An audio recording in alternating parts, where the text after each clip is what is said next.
যে ভাই বিষয়টা হচ্ছে আপনার ওই যে এপস্টেইন ফাইল, হ্যাঁ?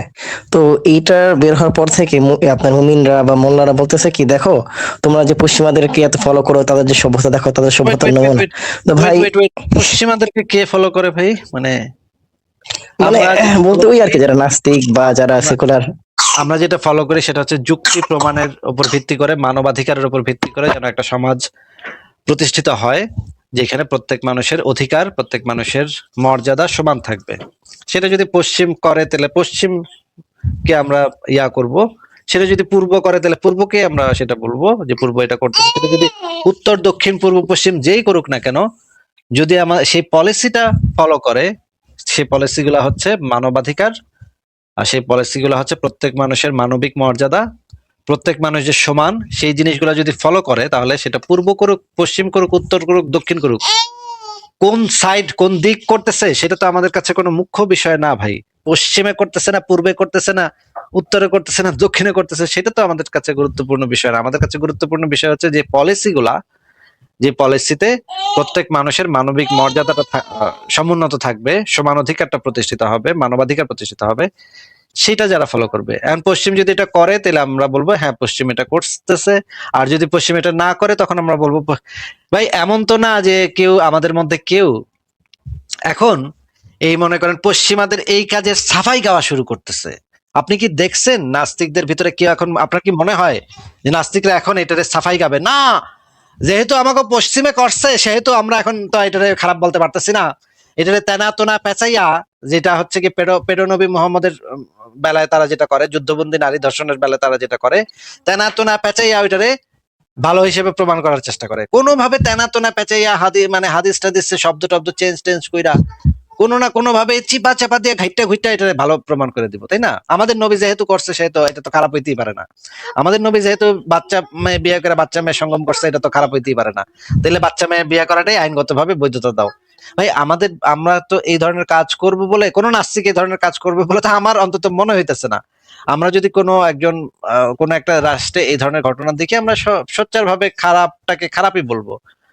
আমরা তো সেই অন্ধবিশ্বাসের বশবর্তী হয়ে আমাগো নবীর তো খারাপ থাকতেই পারে না, তাইলে এটা টাইম না ভালোকরণ লাগবো, এই স্ট্যান্ড তো আমাদের ভিতরে নাই ভাই। তাহলে এটা মানে আমাদেরকে বলার মানেটা আমি বুঝলাম না। না, কারণটা কি, মানে আপনারা নাকি সবসময় নাকি পশ্চিমাদের ফলো করেন, তাদের কথাবার্তা, তাদের সভ্যতা কি পশ্চিমাদের মানে ফলো আপনারা করি না তো ভাই, এক্সাম্পল হিসেবে নিয়ে আসেন এই জন্য। আবারও বলতেছি পশ্চিমাদেরকে ফলো করি না তো ভাই। আমরা যে নীতি আদর্শ ফলো করি সেটা আমরা দেখি যে পশ্চিমে সেটা রাষ্ট্রীয়ভাবে আইনগতভাবে সেটা অ্যাডপ্ট করা হয়েছে, যে প্রত্যেক মানুষের সমান অধিকার, প্রত্যেক মানুষের সমান মর্যাদা, সেটা পশ্চিমা দেশগুলোর অনেকগুলো দেশ অ্যাডপ্ট করছে তাদের সংবিধানে।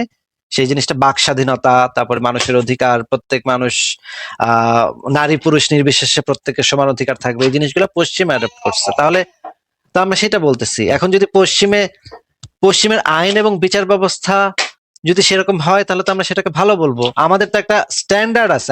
আমরা তো এরকম না যে পশ্চিম করছে দেখা আমরা এটাকে সমর্থন করতেছি, তা তো না তো ভাই। জিনিসটা হচ্ছে ওই না কাজটা। ভাই, এটা তো আসলে একজন ব্যক্তি একজন মানে মানসিক রোগী হইতে পারে, বা একটা হইতে পারে, ব্যক্তি করছে এই জন্য পুরো দেশ বা সমাজ যত খারাপ বলা যায় না। কিন্তু ইসলামত আইনগত ভাবে এই যে আপনার দাসীর সাথে সেক্স করা, এগুলো তো বৈধ, কিন্তু এই কথা বলতে শিশুর গেলে সাথে তখন আবার করাটা তো, শিশুর সাথে মানে এই যে অ্যাবস্টেইন, এবারে যদি মানে 1400 বছর আগে আরব দেশে জন্মাইতে পারে, তো এখন সাল্লাল্লাহু আলাইহি সাল্লাম কইতে হইতো, তাই না? এখন কইতে হইতো এই আমাকে জি ভাই ঠিক। অ্যাবস্টেইন, হযরত অ্যাবস্টেইন সাল্লাল্লাহু আলাইহি সাল্লাম, এটা আমাদের বলন লাগতো, এবং আমাদের তখন তর্ককরণ লাগতো যে এটা ভালো করছে নাকি খারাপ করছে। মুমিনরা, সুনাহাগা মুমিনরা তখন কোমর বাইন্দা আসতো যে হ্যাঁ আমাকে নবী অ্যাবস্টাইন এটা ভালোই করছে, তো যা করছে আমাকে নবী যেহেতু করছে ভালোই করছে, এইটা নিয়ে তখন তর্ক বিতর্ক করতে হইতো। এটা তো ভাই আমাদের আরেক মুসিবত হইতো, যে ভাগ্য ভালো যে এই হালাল পথে 1450 বছর আগে আরব দেশে জন্মে নেই, তাহলে তো আমাদের এখন মানে ওই সাল্লাল্লাহু আলাইহি সাল্লাম হইতো এসে, হ্যাঁ, অথবা ওমর টোমরের মতো কিছু একটা হইতো, ওমর চামন্ড হইতো আর কি, নবীর চামন্ড হইতো। তো ভাই আমরা তো এই জিনিস ফলো করি না। আমাদের তাইলে যারা এগুলা বলতেছে তারা হয় বানোয়াট কথা বলতেছে আমাদের নামে ইচ্ছাকৃত ভাবে, তারা জানে ভালো করে যে আমরা আমাদের মূল পয়েন্টটা কি সেটা তারা ভালোভাবেই জানে, কিন্তু তারা বানোয়াট কথা বলতেছে, অথবা তারা হয়তো আমাদের কথা বুঝেই না, তাদের মাথাতেই ঢুকে না যে আমরা আসলে কি বলি। আচ্ছা ভাই, আরেকটা বিশেষ লাস্ট, সেটা হচ্ছে যে বাংলাদেশে আপনার যারা স্কুল কলেজে পড়ে, এরপরও এরা এত ধার্মিক এত ধর্মান্ধ হয় কারণ কি? আমি তো মাদ্রাসায় পড়ে তোমার কোনো ধর্মের এতটা মানি নাই বা ধর্মের ভিতরে ভুল পাইছি বা সমস্যা পাইছি, এরকম হয় কেন?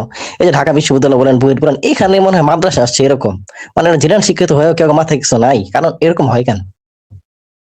এরকম তো ভাই কেন হয় সেটা হচ্ছে বেশিরভাগই ইন্ডক্ট্রিনেশনের কারণে হয়, যেটা ফ্যামিলি ইন্ডক্ট্রিনেশন, সেটার কারণে। এবং একটা ছেলে যে এই জিনিসগুলো করলে তাকে সমাজের অন্য লোকেরা খুবই ভালো ভালো বলা বলা শুরু করে, হ্যাঁ, যে হ্যাঁ নামাজ পড়ে, ছেলে নামাজ পড়ে, এটা মানে এলাকার লোকজন আত্মীয় স্বজনেরা বলা শুরু করে। এই জিনিসটা একটা বাচ্চার জন্য মানে একটা পুরস্কারের মতো, হ্যাঁ, সে একটা পায়, পুরস্কার পায়। এই জিনিসটা পাইলে, তাকে প্রেজ করলে সে পুরস্কারটা, বাচ্চাদের সাইকোলজি এভাবেই কাজ করে। তো এই কারণে বাংলাদেশের স্কুল কলেজের বাচ্চাদের ভিতরে এই টেন্ডেন্সি কাজ করে। এটার আরো নানা ব্যাখ্যা আছে, নানা সাইকোলজিক্যাল ব্যাখ্যা আছে। আপনাকে এবিসি ভাই, আপনি কি আর কিছু না বললে তাহলে আপনাকে বিদায় জানাই আজকে আমরা। জি ভাই, ঠিক আছে ভাই, ধন্যবাদ। ঠিক আছে ভাই, ভালো থাকেন তাহলে, আপনার জন্য শুভকামনা, পরে আবার কথা হবে।